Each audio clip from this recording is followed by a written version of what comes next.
In this video, we'll discuss how accountants record payroll journal entries and post those entries to the general ledger. The general ledger accountant, rather than the payroll team, is typically responsible for recording the payroll journal entries. It's very important that there are good internal controls, meaning separation of duties, in place.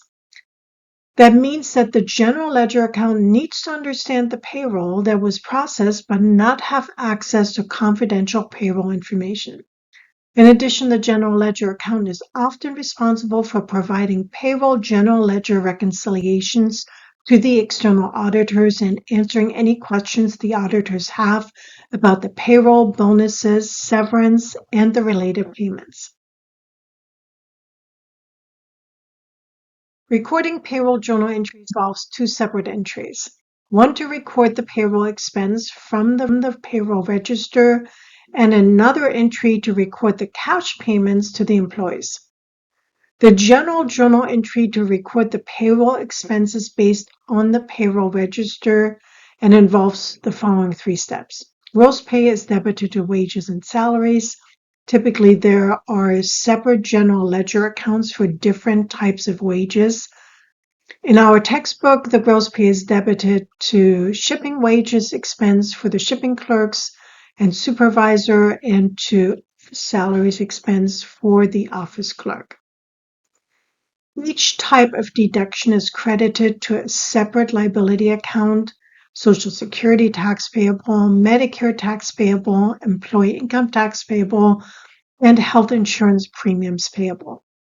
There could be additional liability accounts that are credited, such as 401k and dental and vision premiums payable, as well as union dues and donations payable. Basically, we're recording everything withheld from the employee's check as a liability because it will be paid later to government agencies and other payers. The third step is that the net pay is credited to the liability account salaries and wages payable. It will then be paid to the employees. So let's look at our textbook example. As I mentioned, typically the general ledger accountant would not see the details of the employee information. Instead, they would receive a summary report that only shows the categories and the total amounts. That said, in many small businesses, the accountant or bookkeeper also handles the payroll. I've worked for several small and medium businesses where the same person handled both functions. However, it is ideal when these two functions are separate. Our starting point is the payroll register for the first week of January 2021. It starts with the name of the employee and their marital status. Typically, you'd also see the number of dependents listed here and any additional tax withholdings the employee is requesting. Next are the number of hours and the hourly rate and the calculation of the regular and overtime wages.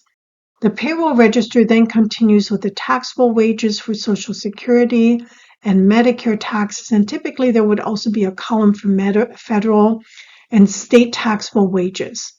And in our example here, all the taxable wages are the same. However, when the employees have pre-tax deductions, the amounts subject to federal Social Security tax and Medicare tax would be different from the gross wages. The next set of columns are for the deductions for Social Security, Medicare, and income tax, as well as health insurance. Finally, we get to net pay, the check number, and the distribution of wages by type. In this case, office salaries and shipping wages. So let's record the first part of our payroll journal entry, the gross wages. The gross wages for this week's payroll are $2,247.50, and we need to record this amount as an expense, but need to split it between office salaries of $480 and shipping wages of $1,767.50. We enter the date into the date column and the account name into the description column. First, enter office salaries expense in the description column and the amount of $480 into the debit column. In the next line, we enter the shipping wages expense in the description column and $1,767.50 into the debit column. After we finish the journal entry and post the journal entry to the general ledger, we'll write the account number into the posting reference column. For now, let's move on to the next step of recording our payroll journal entry. We're now ready to enter the deductions from the payroll register as liabilities, meaning credits, on the payroll journal entry. We do that by indenting the third line and writing Social Security tax payable in the description column in the amount of $139.35 in the credit column. On the fourth line, we write Medicare tax payable into the description column in the amount of $32.59 into the credit column. On the fifth line, we write employee income tax payable into the description column in the amount of $155 into the credit column.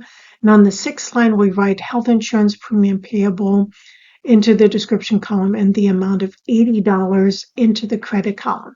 We can now move on to the last step of our payroll journal entry.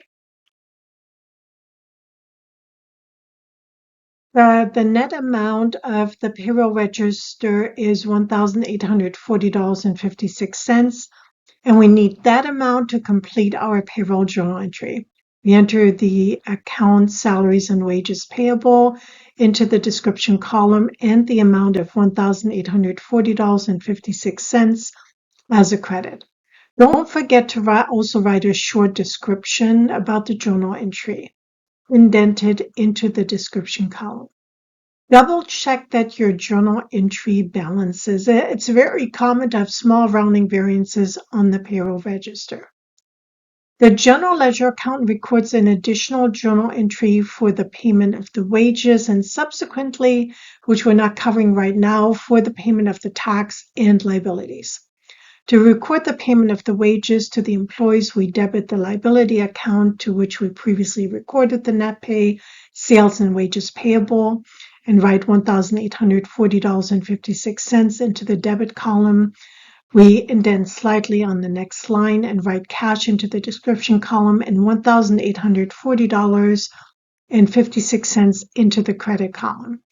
The next step is to post the journal entries to the general ledger. Please keep in mind that this process is automated in most companies because they use accounting software. To manually post these two payroll entries, we first debit the gross wages to the office salaries expense account for $480 and the shipping wages expense account for $1,767.50. We then credit all the liability accounts, the Social Security tax payable account for $139.35, the Medicare tax payable account for $32.59, the employee income tax payable account for $155, and the health insurance premium payable account for $80. We then credit the salaries and wages payable account for $1,840.56. That completes the posting of the first journal entry.